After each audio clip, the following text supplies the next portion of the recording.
Hola, bueno, estoy estrenándome en un en vivo. Tenemos como invitada a Paola Nelia, experta en Feng Shui. Ya estamos haciendo la invitación para que podamos, bueno, escucharla. Estamos haciéndolo en simultáneo en Facebook por el grupo de Crisálidas a Mariposas y por Instagram el de Crisálidas a Mariposas.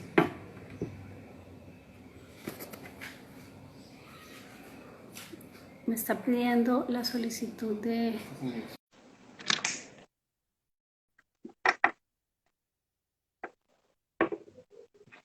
Hola Paola. Hola Paola, ¿cómo estás? Hola Connie, qué gusto Qué verte. alegría, No qué solo, alegría vernos. de Me verdad, encanta. el mundo se acerca también en esta ocasión, afortunadamente. Nos da- Listo, entonces quitamos esto. Perfecto. Bueno, Paola, bienvenida, bienvenida. Pues creo que nos hemos encontrado muchos años después. Crecimos juntas en un mismo espacio. Cogimos caminos distintos, pero finalmente las búsquedas personales siempre terminan acercando a algunas almas. Y bueno, aquí estamos. Me ha encantado ese camino que estabas recorriendo del Feng Shui. ¿Se pronuncia así? Feng Shui. La pronunciación es un tema abierto porque depende de en qué idioma lo lees, porque en mismo chino hay, lo puedes decir en cantonés o en mandarín, y pues para no complicarnos, nosotros o por lo menos yo lo digo como lo leo, Feng Shui, pero en realidad se puede pronunciar Feng Shui o Feng Shui, o sea, no sabiendo Ok. chino, no me complico.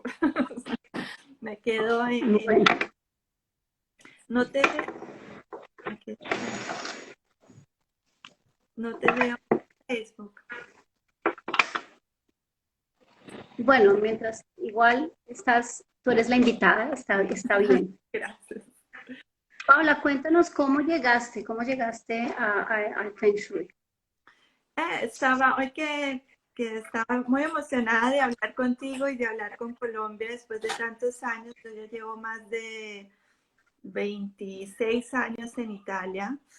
Pues realmente estoy muy contenta de reencontrarte y creo que no nos vemos desde hace más nosotros dos. Y pensaba Sí. precisamente cuándo era la última vez que fue a Colombia. Yo fui a Colombia en el 2006 y en el 2006 en Colombia conocí el Feng Shui. Fue la última vez que yo fui a Colombia porque fue el año que mis papás llegaron. No, ya mis papás ya estaban viviendo en Italia. Fui a un matrimonio. Y en este momento, no, me estoy confundiendo porque precisamente fue antes de mi papá, así que fue en el 98 fue que estuve en Colombia y conocí el Feng Shui. Yo siempre he encontrado a Colombia muy adelantada, muy curiosa, sobre todo viendo en Italia, como en todos los temas de crecimiento personal. También las constelaciones familiares las conocí en Colombia y en Italia mucho después, como 2 años después. Entonces, mi historia con el Feng Shui empieza en Colombia. Después, pero en un viaje así de 2 meses, algo así, pero ya mi vida era en Italia. Yo llegué a Italia y estaba con este tema que me había gustado, como así que la casa, haciendo cosas en la casa, uno podía estar como mejor o que te iba a cambiar la suerte. Y era un Feng Shui muy intuitivo, ¿no? Pues compré todos los libros que conocía al mercado, mi mamá me regaló un libro y me los devoré todos. Y pues ya haciendo, yo soy diseñadora de modas, siempre me ha gustado mucho lo que tiene que ver como con el arte, con la estética, con el estar bien rápido, porque también para mí el diseño de modas era darte un vestido, ya, que tú vistiéndote ya te sientes bien, o un vestido para lo que tú, la actividad que tú quieres hacer es un vestido distinto. Y más o menos la casa es lo mismo, ¿no? De acuerdo a quién eres, cuál es tu proyecto, la vida que tú quieres realizar, pues la casa es tu vestido. porque la casa no sería así si tú no eres así, sino todas las casas serían hechas igualitas si hubiera la fórmula de la casa perfecta. Entonces ya todos, dígame la fórmula, los ingredientes, pongámonos en el horno 15 minutos y todos tendríamos la casa que es, pero en realidad no es así. En realidad, cada uno por cómo es, por cómo se siente, por el momento de vida que está viviendo, está en la casa que es perfecta para él. Y trabajando en su casa, Aunque, va a cambiar su vida, ¿no? Entonces, pero eso no fue lo que yo descubrí cuando estuve en Colombia. Lo que yo descubrí eran unos libros, todos tenemos que dormir al norte, colguemos cristales, pongamos espejitos, y en Colombia además había unas calles donde se podían comprar cristales a cantidades y espejitos a cantidades, y yo no he visto a nadie que esos cristales ni esos espejitos le cambien la vida. Eso es un comercio Feng Shui. Hay muchas cosas que se llaman Feng Shui porque va de moda. Pero cuando yo descubrí realmente el verdadero Feng Shui, que si yo estuve en Colombia en el 98, yo empecé a estudiar en el 2008, son 10 años después buscando el Feng Shui que era para mí, que era profundo, el Feng Shui que me servía en ese momento porque era también útil para mí, porque había comprado una casa para restaurar. Y me sonaba esa cosa de yo quiero una casa Feng Shui. Y traté de sí, hacerla sí, con sí. los libros, ¿no? Y que hay el libro del arquitecto, y yo tengo una librería enorme Feng Shui. Y cuando traté de hacer eso, me asusté, porque cada libro decía una cosa distinta. Algunos libros hablaban de si haces determinada cosa, te va a pasar algo malo, te vas a enfermar. Habían palabras terribles como nefasto y maldición. Y yo decía, Dios mío, qué susto. No, yo quiero estar bien, pero aquí si me equivoco, quién sabe qué hago. Y traté de seguir un asesor y llamé al asesor que me pareció más moderno, entre otros, porque una cosa que me pasó a mí personalmente, cuando me hablaban de Feng Shui imperial, me parecía tan antiguo que no podía ser para nosotros, porque estábamos ya han Sí, sí, sí. pasado 4000 años y no, yo quiero el moderno, yo quiero uno que tenga que ver con nosotros. Y entonces descarté lo más antiguo imperial y escogí el más moderno y resulta que me encontré una relación, una asesoría que era un resumen de todos los libros que yo había leído y ninguna propuesta real que me pudiera ayudar en lo que yo necesitaba, que era poder hacer una casa que sirviera para mí, para mi familia, para el desarrollo, para consejos también, ¿no? De acuerdo a lo que nosotros somos, a lo que queríamos ser, a nuestros proyectos. Y nada, yo hice la casa como con mi sensibilidad, porque no tuve ninguna Sí. de este asesor. Cuando terminé la Pero casa, finalmente estaba ya eso, bastante, dime. sí, discúlpame, quiero agregar algo porque creo que ahí es donde creo que nos encontramos, la coincidencia. Yo llegué también por curiosidad hace muchos años, me formé como arquitecta y por alguna razón siempre se me cruzaban los libros de estas teorías que para mí eran eso, una teoría de cómo hacer que llegara como a ese, sin tenerlo claro, como provocar emociones y sensaciones y bienestar. Adicionalmente a esas fórmulas bueno, además de la parte estética, de las proporciones, del color, de las texturas, tuvieran que ver con ese invisible que en ese entonces yo no lo entendía así, como el invisible, y de alguna manera desistí de ese camino porque me parecía eso, una fórmula o una moda. Luego también en mi ejercicio profesional encontré que eso que tú decías de buscar la esencia, de encontrar, de dejar la huella, la impronta nuestra en nuestro espacio que es sagrado, ese lugar, encontramos que también por cultura cada vez queremos parecernos a los demás. Entonces yo tenía clientes que me traían libros y me decían, quiero mi casa como este libro, y decían, no le puedo diseñar una casa como ese libro porque es la casa de otro. Yo necesito meterme en la familia, en entender cómo viven ustedes, qué les gusta, qué hacen, y es casi que volverme parte de su vida durante un momento para poder realmente diseñar algo de lo que ustedes se puedan apropiar. No es llevar un espacio externo de moda, bonito, que cumpla ciertos requisitos, no es poner en ese momento el espejo al frente de la puerta para que las energías, que además fue una malinterpretación, después lo descubrí que no era poner el espejo al frente y el poner el rojo, que va mucho más allá. Entonces ahora, de las cosas que me parece lindo de ti, de hecho, por ejemplo, nunca me gustaban las casas todas iguales porque sentía, bueno, ¿y dónde está eso que yo que soy yo? Levantarme por las mañanas y abrir una ventana y sentir que soy un número más y que estoy igual, no quiero. Entonces me rehusaba eso. Y de las cosas, de las entrevistas en las que he estado, que tú compartes, veo que hay una cosa mucho más profunda, que, que nos conecta desde lo que somos y desde conocernos a nosotros mismos, conocer a esos otros con los que vivimos, para poder hacer de ese espacio en conjunto, es una construcción colectiva cuando estamos en familia, de ese espacio un lugar de armonía que nos permita fluir más fácilmente en esas dinámicas en las que estamos. Me gustó el tema precisamente porque estamos encontrándonos en esta cuarentena planetaria, nos estamos encontrando en nuestro espacio, el espacio que era, yo pensaba hace un tiempo que la sala la utilizábamos, el salotto en italiano, es el lugar de encuentro. Hoy escuchaba un audio en donde hay unos budistas que dicen que no tenemos espacios para el silencio dentro de nuestras casas, tenemos espacio de reunión, pero no espacio para el silencio.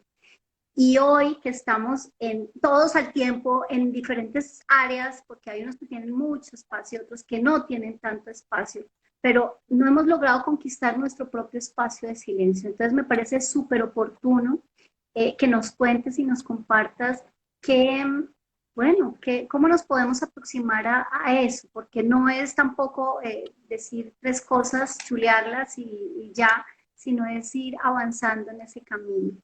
De nuevo, bienvenida y muy, muy agradecida y honrada de tenerte aquí, Paola. Gracias, Connie. No, entonces, la emoción, cada vez que dices algo, me está llegando y brividi, como se dice en italiano. Estoy muy emocionada, muy contenta y muy agradecida de tener con quien compartir y contar y poder dar una visión distinta, porque el Feng Shui tiene esta cosa muy interesante que nos atrae y nos aleja.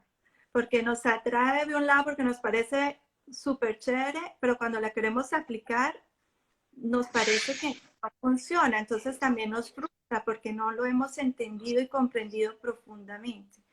Y para poder entender el Feng Shui lo tenemos que colocar al momento histórico en que nace y en el sitio donde nace, porque el Feng Shui no es solo Feng Shui. Feng Shui no es solo una persona que entra a tu casa y te da indicaciones para la casa, pero el Feng Shui nace con la medicina china, nace con el Qigong, nace con todas las artes orientales que se preocupan de la persona, del holos.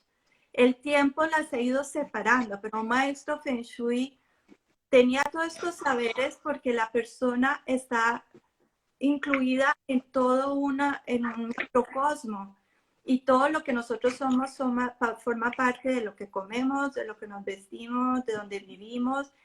Y no solo. El Feng Shui empieza para proyectar ciudades.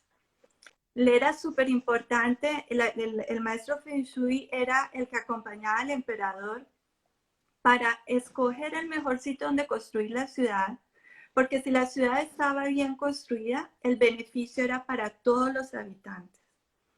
Y en la ciudad tenía que tener las entradas de comercio que eran en el sitio justo, tenía que estar cerca de los ríos y tenía que tener las características que las defendiera de las guerras, de los animales y de todas las cosas que podían amenazar a un pueblo.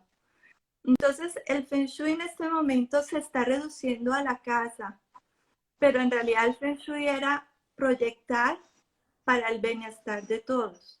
Y el bienestar de todos empieza desde la macro situación, o sea, más que nunca, ahora que estamos todos en casa, nosotros nos damos cuenta que la importancia del país en que nos encontramos.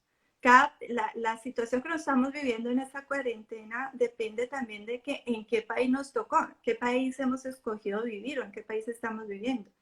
Y de este mismo país, ¿en qué región? ¿Estamos en ciudad o estamos en el campo? Yo sé que tú escogiste vivir en un sitio más tranquilo de la ciudad y te está dando determinadas cosas, y el que vive en ciudad recibe otras cosas.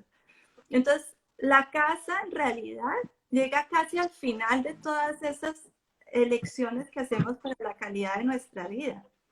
Y aún Es como la esa cama, transición de lo público a lo privado. En urbanismo trabajamos siempre como el concepto de plaza, de público, y se va llevando a la calle y luego en la casa sucede lo mismo, o sea, no es lo mismo, no reciben en la habitación, pero no es una cosa caprichosa.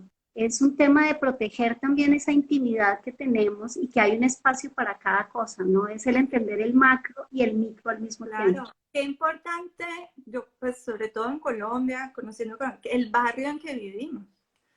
¿Cuánto, y si el barrio es bonito, el barrio es feo? ¿Y cuánto ayudamos en los proyectos públicos cuando se arregla un barrio y se les da las calles nuevas y los andenes arreglados y se siembran árboles y se les da una escuela y se les da un instituto de salud?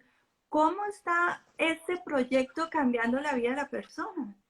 De todas las familias que vienen ahí, reclasificar un barrio, qué bienestar enorme. Entonces, si lográramos recuperar el verdadero Feng Shui que empieza desde la ciudad para llegar a la casa, sería un servicio muy grande.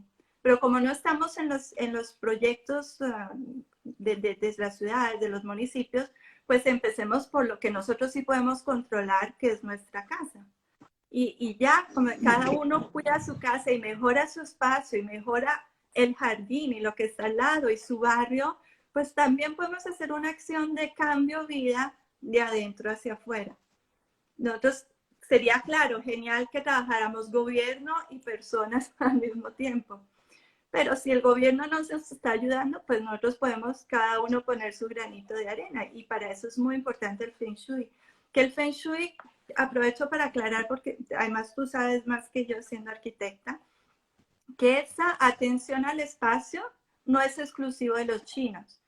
Es de todas las culturas. Más antigua, más vamos a ver la historia de la humanidad, más nos damos cuenta del respeto del espacio, el respeto del sitio donde se vive, el respeto por, tengo que buscar una caverna para protegerme, porque primero tengo que pensar en la sobrevivencia.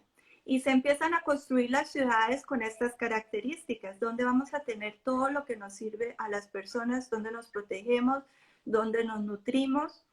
Y por eso es que también hay mucho en la historia italiana. Nosotros tenemos la ciudad etrusca y la ciudad romana construida exactamente encima de la ciudad etrusca y así por generaciones, porque el sitio ya era perfecto. Y no me voy a inventar otra ciudad en otro sitio porque ya el primero que escogió ese sitio lo escogió muy bien. Entonces vamos construyendo uno encima del otro. Porque la característica macro de la ciudad, de la montaña, del río son súper importantes. Y el río, cuando hablamos de río, era el agua que nos daba la alimentación, nos permitía movernos. En este momento podemos calcular eso con las autopistas, la calle, la parada del bus, la parada del metro, la escuela del niño, mi trabajo, todo eso yo lo considero antes de comprar la casa, antes de pensar en decorar la casa. Yo estoy pensando cuál es el sitio ideal para el tipo de vida que yo quiero hacer y si en esta experiencia tan interesante que es, todos nos tocó estar en la casa que escogimos, en el barrio que escogimos, en la ciudad que escogimos, en este momento es donde hemos entendido por qué escogimos ese sitio, por qué estamos en esa casa y qué tan importante fue esa lección que ahora nos cobijó, yo no sé si se usan ya estos términos en español, pero nos abrazó en este momento, abrazó a la familia, a mis hijos, con quien tuvimos que pasar estos 2 meses de encierro. En este momento es donde hemos entendido la importancia de la casa que escogimos y cuánto es parecida a nosotros y cuánto necesitamos también hacerle algún cambio, porque estoy segura que al principio de esta experiencia, al final de esta experiencia, todos hemos cambiado. Y entonces hemos empezado a pensar, uy, no, ese sofá y ya me aburrió, porque pues pasando 2 meses en el mismo sofá, empecemos a correr algo, cambiemos algo, o sea, con la ilusión de que van a cambiar los colores de la casa, o que ya no es esa la casa, porque si estoy en ciudad y me tocó estar tan encerrada, ahora estoy empezando a pensar a una ciudad, a una casa en el campo. Hemos cambiado, y cuando nosotros cambiamos, tenemos que cambiar el espacio. El espacio nos tiene que acompañar a nuestro proyecto de vida. Entonces, O incluso ahora estos espacios, mejor dicho, estas necesidades de teletrabajo forzadas, en donde quizás el estudio, en donde se tiene el estudio, era para ciertas cosas muy puntuales, para quienes no trabajaban de casa y de un momento a otro, en casa y de un momento a otro tuvieron que ser organizadas en turnos o para que se encuentren o porque no en todas las casas hay un computador para cada persona o porque se saturan las redes, o sea, son una cantidad de cosas que vienen además en transformaciones. Quiero mi espacio y cómo lo quiero. ¿Qué quiero ver cuando levante la mirada frente al computador? ¿Qué quiero sentir junto a mí? Todo ese tipo de cosas se vuelven muy importantes ahorita, ¿no? O sea, y el sí, realmente, espacio incluso personal, en esto de trabajo. claro, y el espacio personal, respeto de mi espacio personal. Si en familia somos 4, ¿qué tan importante es tener mi espacio privado, no? Porque nosotros, o sí, o sea, una cosa es la vida donde prácticamente veníamos solo a dormir a la casa y podíamos hacer las casas todas iguales, como la revista de modas que tú pusiste como ejemplo, pero cuando realmente vivimos la casa, ya nos damos cuenta que no es una casa para mostrar, es una casa para vivir. Las casas somos nosotros y es donde vivimos y todo lo que cambiamos. Entonces no podemos pensar que somos iguales a otros. El ejemplo que tú pusiste me gustó muchísimo. Y también la importancia de dar un espacio a cada uno. Y sobre todo ahora que tuvimos la convivencia forzada, porque a veces las casas se habían vuelto un sitio donde pasábamos, nos cambiábamos, dormíamos alguna hora y nos íbamos y casi ni volvíamos, ¿no? Pero cuando realmente tienes que estar todo este tiempo, te empiezas a dar cuenta de la importancia del límite y la importancia del espacio personal. Y si hay un niño en la casa, su límite y su espacio personal va a ser su cama. Y la cama que no se la toque nadie. Y si tiene un cuarto personal, pues ese cuarto va respetado. Y cada uno tiene que aprender a reconocer su espacio al interno del otro, porque si no, pues se vuelve realmente un problema. Entonces, esa es una de las primeras cosas con las que nos tuvimos que enfrentar en este encierro forzado, el aprender a, a crear límites y a respetarlos. Y en la importancia de que si pronto mi hijo se encierra en el cuarto y no me deja ni entrar, pues es muy sano, porque ese es su pequeño espacio que él necesita manejarlo a su modo, que va a ser completamente distinto del mío, y va a escoger un color que a mí no me gusta y va a voltear la cama como yo no pienso. Muy bien, porque él tiene su personalidad y de acuerdo a su edad y a su momento lo va a hacer a su modo, porque nosotros no somos iguales como estudiantes o cuando nos casamos o padres de familia. Y en cada momento de vida necesitamos de un espacio distinto. Y es por eso que es útil el Feng Shui. Nosotros hacemos Feng Shui ya a nivel instintivo, así no lo conozcamos, así no le demos nombre, así nosotros siempre estamos escogiendo un espacio que es reflejo de lo que nosotros vivimos, reflejo de lo que éramos, y la oportunidad de trabajar en él nos permite en proyectar lo que queremos ser. Y cuando conoces los principios del Feng Shui se vuelve muy impresionante cómo mirando una casa uno puede entender el pasado de la persona, si es una persona positiva que cree en el futuro. Tú también lo dijiste en la introducción, las casas eran, tú te las esperas personales y que hablen de la historia y del proyecto de la vida de las personas. Es así, porque hay personas que están en edad de pensión, de jubilación, y ya necesitan estar en un espacio más íntimo, más pequeño, porque una casa con escaleras se vuelve pesado. Y tú tienes que ir acomodando el espacio a lo que tú eres, a tu transformación. Y también, si tú sabes los principios del Feng Shui, te das cuenta que a veces tú tienes unos proyectos de vida o tú te has transformado y como que las cosas no funcionan, quiere decir que a ese cambio personal que tú has hecho, no has cambiado el vestido. Entonces estás tratando de hacer unos pasos de crecimiento y de cosas, y hay otro como atrás que te está jalando, porque, o sea, es una cosa más física, ¿no? Y nosotros nos podemos transformar en un modo más fácil y más flexible, pero una cosa tan estructurada, si no la ayudamos o si no cogemos conciencia que esa casa la escogimos para ese momento, pero ya somos otros y no queremos que la casa nos condicione, tenemos que hacer un trabajo para entender cuál es el mensaje de la casa y cuál es lo que tú quieres hacer, qué es lo que tú quieres hacer. Entonces, el Feng Hace Shui, muchos, para más lo conozco, y más me doy cuenta que no tiene nada que ver con los libros que leí en el 98. hace muchos años yo sentía, creo que cuando estaba en la universidad, me, me, me cuestionaba, bueno, siempre tenía un tema ahí con lo social y sentía que había una responsabilidad de nosotros los arquitectos frente al tema de violencia intrafamiliar también. Decía, un espacio puede ser generador de violencia.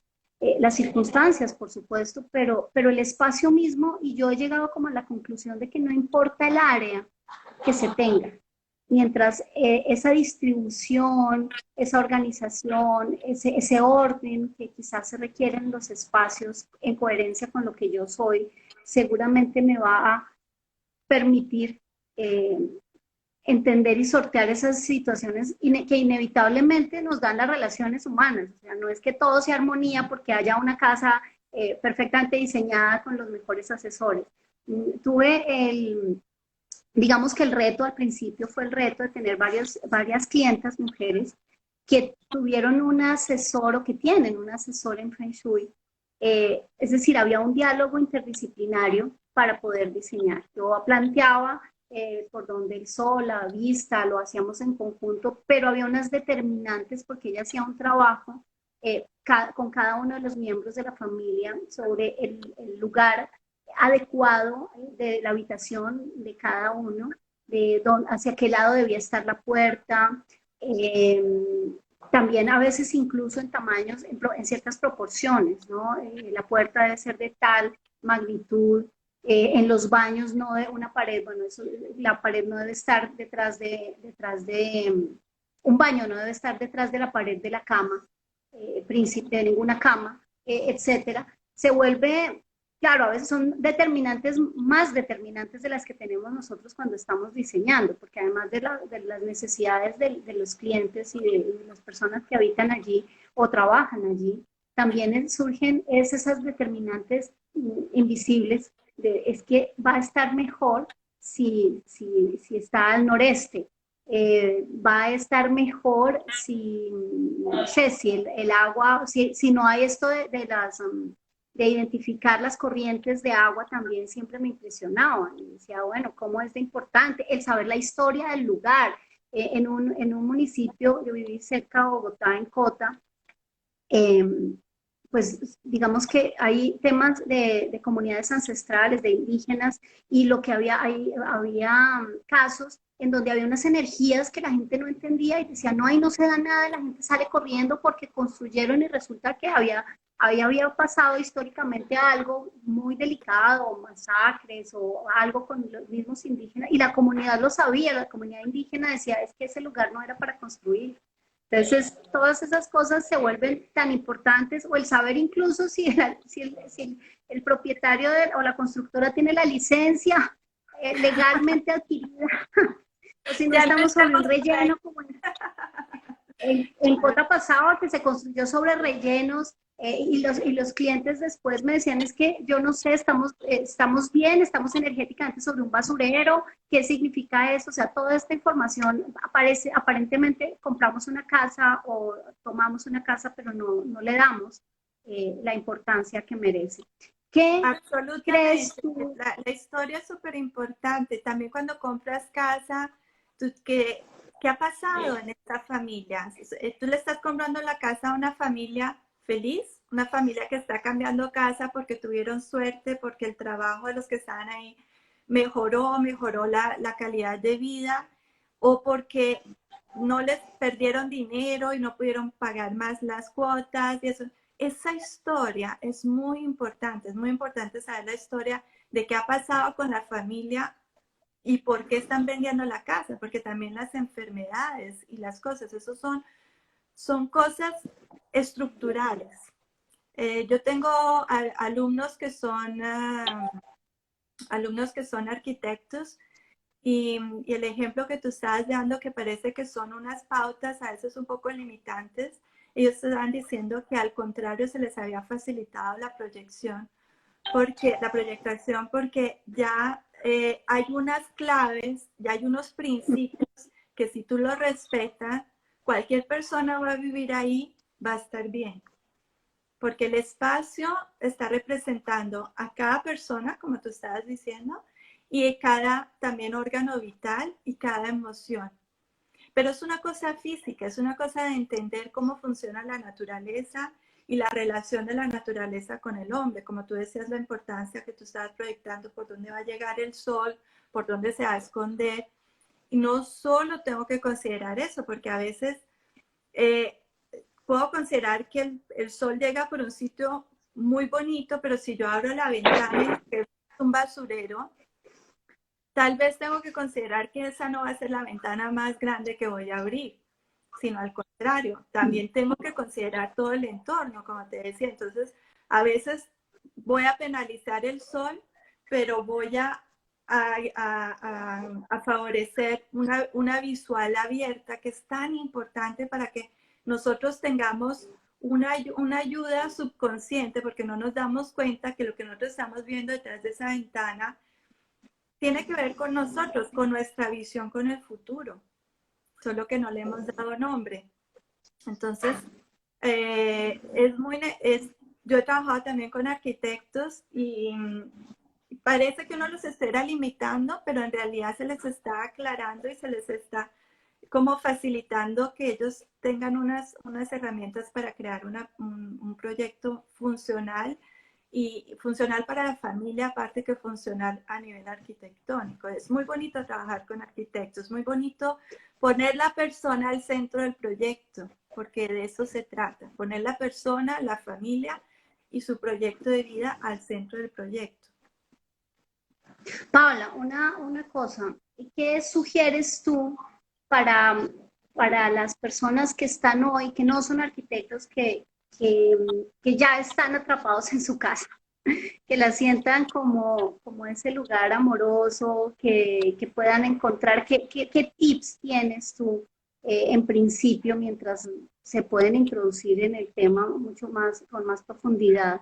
Pero por ahora, ¿qué cosas dirías son importantes a tener en cada uno de los espacios? Qué es innegociable en este momento? Hay una cosa principal cuando uno estudia el Feng Shui, más uno se da cuenta que es solo cuestión de eh, buen senso, como se dice en español, de sentido común, de que si realmente eres una persona sensible, casi siempre llegas sola a las soluciones. A mí me causa curiosidad que si yo digo, esta cama que está aquí, ¿qué pasa si la cambiamos a esa pared? Casi siempre me dicen, siempre lo he pensado, pero como o el arquitecto o mi mamá, no sé qué me dijo que tenía que hacer allá y no lo hago. Entonces, aprendemos a escucharnos. El tip más grande es, me siento en sitio o siento, pónganle atención si cuando entran a un espacio, en ese espacio pelean más que en otros. Nacen discusiones. Y si están en el jardín la pasan delicioso y si entran a la cocina, ay, ¿tú por qué hiciste esto y lo otro? Entonces quiere decir que hay algo que armonizar. Entonces, ¿cuál es el consejo que puedo dar? El más fácil que puedo dar desde acá es que como todo funciona con el principio del Tao y entender los 5 elementos y el balance entre el tipo de elementos que usamos, y el espacio dedicado a cada cosa. La cocina está relacionada al elemento fuego, porque es la alimentación, cocinar, transformación. Entonces, si no sabemos puntos cardinales, cuando hacemos una asesoría Feng Shui tenemos que saber los puntos cardinales, pero de todos modos nosotros estamos haciendo, en la cocina estamos haciendo algo para toda la familia, la alimentación de toda la familia, el punto central de la familia. Miremos qué distante son el fogón de la platos, de la manos, ¿cómo se llama? Del platón. Si están Sí, la otra. más cerca de 60 centímetros, estamos creando un problema de discusión entre las personas que entran a ese sitio, porque hay un conflicto entre agua y fuego. Entonces, una cosa que puedo hacer es poner algo verde entre ese fuego, entre los fogones y entre los platos. Porque así armonizo una situación que a lavaplatos y al lavandino y al diseñador no le importa, pero a uno le crea una situación de conflicto. Y entonces hay familias que dicen, no, nosotros no podemos entrar en cocina entre tres porque nos ponemos a pelear.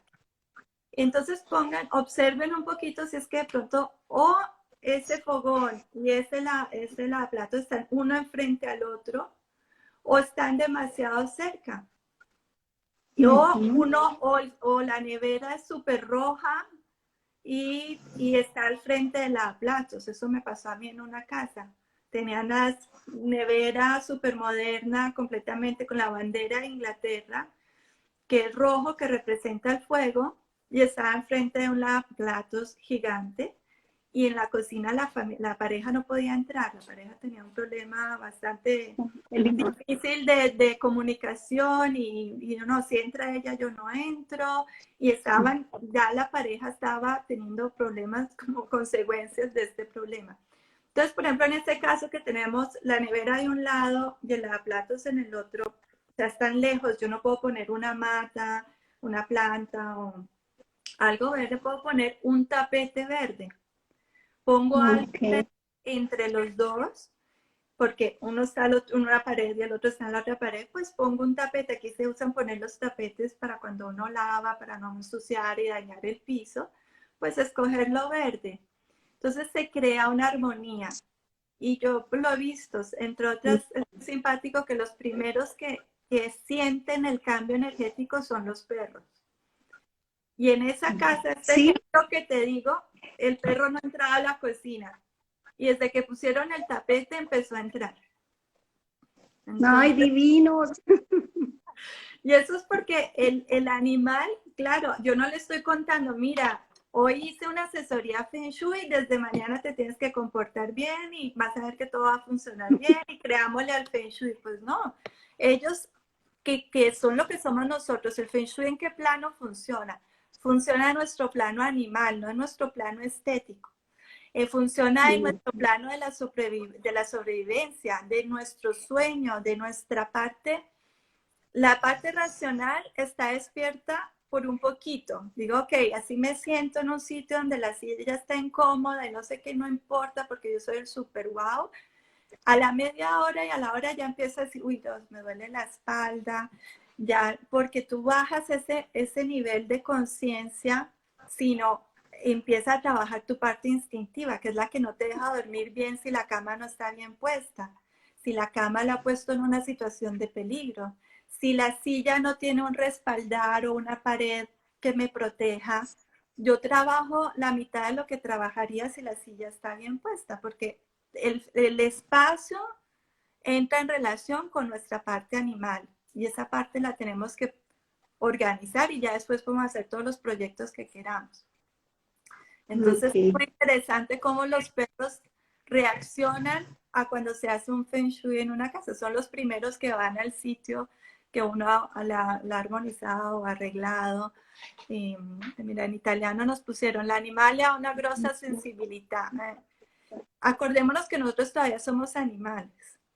Y esa es la parte en la que trabaja el Feng Shui, esa parte que me pone en conflicto, en que mi hermano me entra en mi cuarto y yo le digo que no entre a mi cuarto y él me entra y me da una rabia y termino peleando y se puede generar la violencia que tú decías por la falta de respeto de mi espacio, porque yo tengo un territorio que controlar.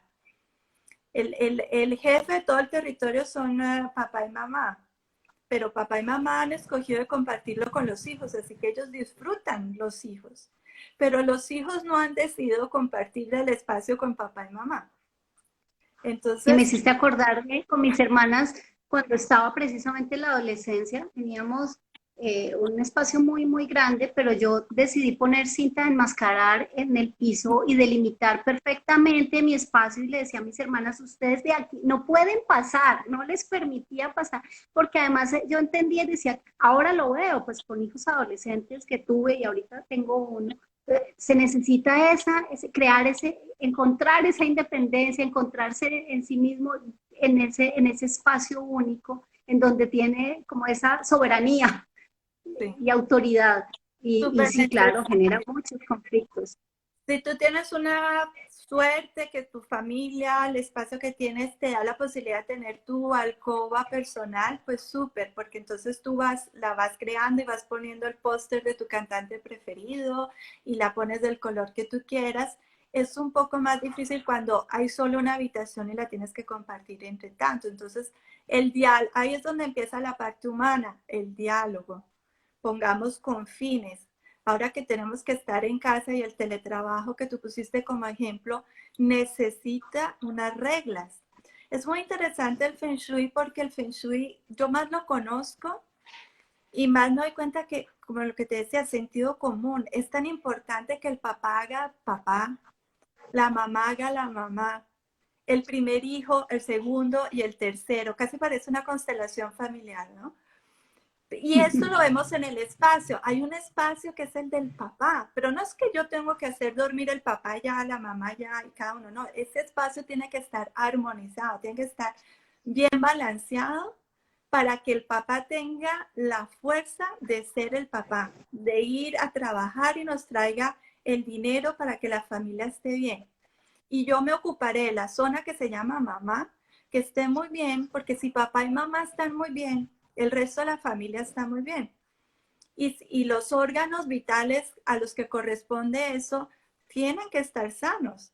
El territorio del papá corresponde a la cabeza y al líder de la familia. Si nosotros tenemos un líder de la familia, el que lleva los pantalones, que está Sí. sostenido y apoyado, las cosas, si el papá, si el territorio del papá está sano, él va a poder trabajar, si él duerme bien, si va a poder hacer sus cosas, él va a poder trabajar y llegar y va a ser feliz con sus hijos y no llega todo nervioso y preocupado porque las cosas no funcionan. Entonces hay un orden, esa es la cosa más interesante, más estudio la naturaleza humana, más estudias la relación con el espacio, más estudias la psicología humana, más damos orden y prioridades a las cosas fluyen. Entonces, eso es lo que nosotros hacemos con el Feng Shui, hacer fluir en el modo más natural.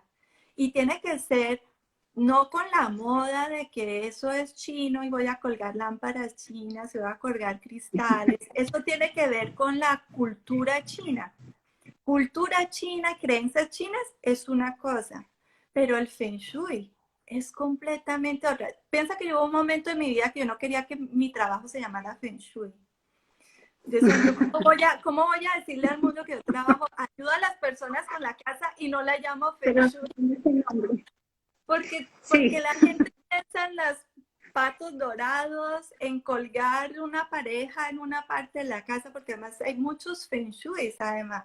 Hay una cantidad de Feng Shui. Saludo a Aurodestin, que es una amiga que además es italiana, no sé si nos podrá seguir en español. ¿me está entendiendo? Sí, la pregunta está en es porque veo amigas. Entonces, Sí, es sí, muy yo también. interesante. Hay una relación entre decir hago Feng Shui, no. Hay momentos que no quisiera decir que hago Feng Shui porque hay muchos, pero que, uy, si esa cosa así, y la creencia, y tengo que colgar espejitos, y no sé qué, pero más entro al Feng Shui, más me siento impactada de la profundidad y del impacto que tiene el espacio en la vida de cada uno de nosotros, en nuestro proyecto, en nuestro futuro. Y la importancia de trabajar en tu espacio, así sea, tú me estás pidiendo tip, ¿cuáles son los... Ay, que entiende un poquito, brava. Un tip importante, el orden. Botar lo que no me sirve. O sea, hagamos espacio. No queremos que nos lleguen nuevas oportunidades, pues tenemos que hacerle espacio. Yo quiero comprar un sofá nuevo, tengo que botar el viejo. No puedo poner un sofá nuevo donde tengo el viejo. Quiero comprar ropa, pantalones nuevos, ya me aburrí de lo que tengo, pues tengo que salir del viejo. Tengo que dar espacio, como en la vida, ¿no? Eso es un reflejo a la vida. Si yo logro, quiero cambiar novio, quiero un hombre que me respete, que me proteja. Ya entendí con el que tengo que ese no era el hombre mío, porque ya aprendí que tengo que encontrar otro tipo de persona, porque yo crecí, yo aprendí. Eso nos pasa con las casas, ¿no? Entonces, si quiero tener un hombre distinto, pues tengo que acabar con la relación que ya no me funciona y hago espacio y puede entrar una nueva persona, pero yo ya habré cambiado. Esa ha sido mi oportunidad para cambiar, para entender cómo quiero la próxima relación. Eso nos pasa con la casa. En la casa nosotros todo lo que tenemos en la casa lo ponemos y lo hacemos en un determinado momento, cuando llegamos, cuando nos casamos, enamorados, y tiene toda una función, pero cuando llega el primer hijo, empieza el primer conflicto, porque nosotros en esa casa vivíamos en dos, y cuando llega el hijo, no sabemos dónde poner, o sea, hay una invasión de espacio y nos empezamos a sentir en conflicto y yo ya no cuento, porque ahora llegó este y ahora, ¿y dónde estoy yo? Ahora todo en la casa es del niño y ya no hay espacio para mí.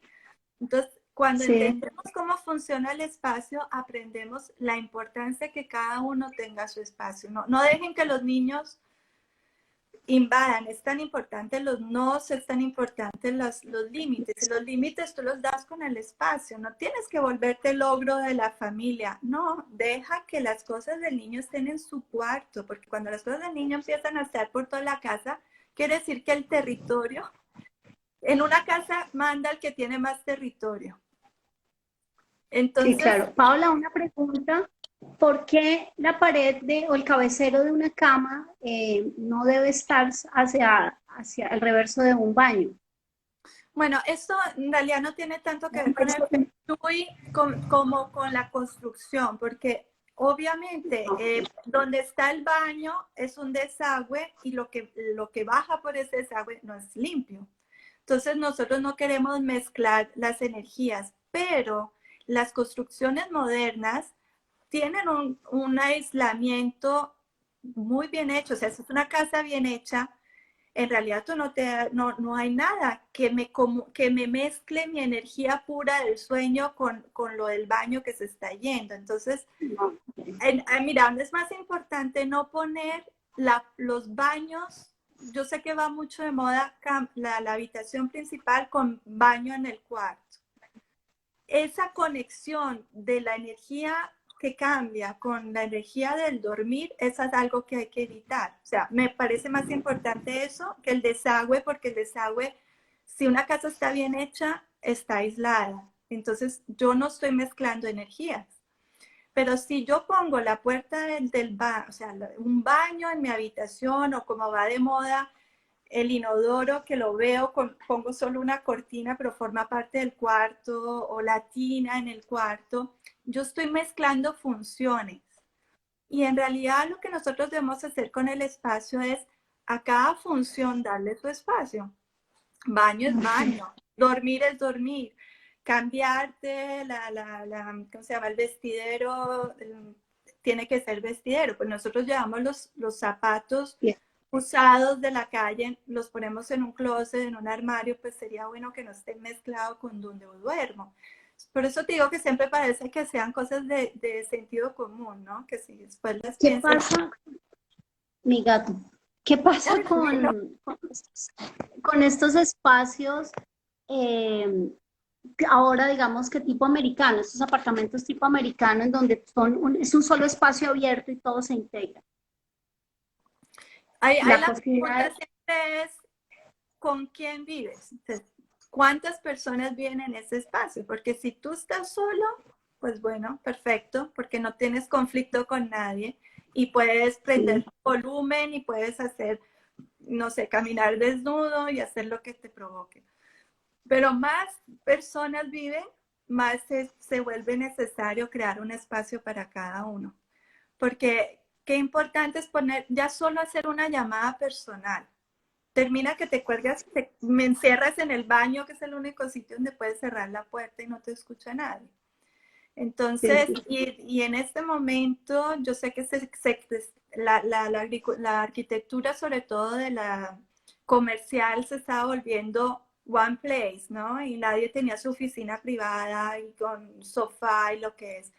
Pues imagina, vamos a tener que volver al pasado, cada uno su oficina, porque eso no funcionó. Porque sobre todo con esta pandemia necesitamos volver a respetar los espacios, pero ¿cuánto es más fácil, cuánto es difícil hacer todo público? ¿Cuánto es difícil tener que ser siempre el perfecto? Y si estás trabajando en una oficina y que vean que tu mail siempre estás haciendo, nosotros no somos siempre, estamos al top a lo mejor de nuestra forma. Tenemos que también bajar, tenemos también que aburrirnos, tenemos también que cansarnos y después podemos estar bien. Entonces, yo tengo que estar siempre mostrando que soy el perfecto porque el mundo de ahora se ha vuelto, mostrémonos siempre, ¿no? Mostrémonos en Facebook perfectos, mostremos la foto de mi Sí, casa perfecta. la vulnerabilidad no es permitida. No, ¿Cómo se le ocurre llorar frente a alguien? Y de hecho, energéticamente lo que sucede, yo también trabajaba con espacios abiertos de oficina abierta, en donde eso, además que por presupuestos muchas veces quien paga, el dueño, digamos, de la empresa, piensa que es solamente poner una superficie de trabajo y ya, pero dónde poner la foto de su familia, dónde guardar sus implementos personales, ese tipo de cosas, además de ese caudal de emociones de que puedo haber llegado de pelea con mi pareja y puedo estar botando chispas que no todo el mundo la ve, pero la siente. Y ahí es donde entramos como en ese conflicto y no solamente se afecta mi energía y la de mi vecino y el que la siente, sino tal vez todo el ambiente laboral se ve afectado. En la familia mira, te también hago un sucede. ejemplo que parece, en este momento parece antiguo, ¿no? Ay, ¿cómo es de viejo usted? En una oficina, si hablamos de planeación de oficina, en un tiempo se hacía, tú empezabas como un humilde empleado y tenías un espacio pequeño compartido y más sales de categoría, más tu oficina crecía. Bueno, eso hay que recuperarlo, porque es cierto, el que tiene la oficina más grande le corresponde, porque tiene más poder, tiene más responsabilidad, tiene más, está jugando con más cosas, porque tiene en sus manos la responsabilidad de otros empleados, como en la familia, ¿no? La habitación más grande es la de mamá y papá, porque mamá y papá tienen la responsabilidad de toda la familia. Ellos son los que tienen que dormir bien, los que van a salir a trabajar y los que se encargan de toda la familia. Entonces, los que tienen que estar bien en casa son mamá y papá. Y si mamá y papá están bien, después los hijos. Y si la habitación más grande es la de mamá y papá, quiere decir que hay un orden natural. Hay mucho la tendencia, porque quiero tanto a mis hijos, que les doy la habitación más grande. Pero como nosotros somos animales, el que gana, el que domina el territorio es el que tiene el territorio más grande. Entonces se vuelve muy difícil el conflicto entre mamá e hijos y la mamá sale perdiendo hasta que no le volvemos a dar orden a eso. A veces nosotros podemos, una asesoría Feng Shui puede ser, no necesariamente, no hay que pensar que una asesoría Feng Shui es volver a construir la casa, es todo lo contrario, es tratar de hacer cosas muy sencillas, un cambio que da muchos resultados. Entonces, y cambios que no se notan porque tú tienes que estar a gusto con lo que uno te propone. Hay muchas asesorías se resuelven solo con volver a dar el justo espacio a cada miembro de la familia. Entonces, los papás deben recuperar la habitación más grande. Y si pueden hacer más pequeño, de acuerdo a la importancia del hijo mayor, hijo menor, vamos bajando el tamaño de la habitación o todos los hijos en otra habitación. Pero es importante que mamá y papá tengan. Te cuento, una de mis primeras asesorías fue un caso por el estilo.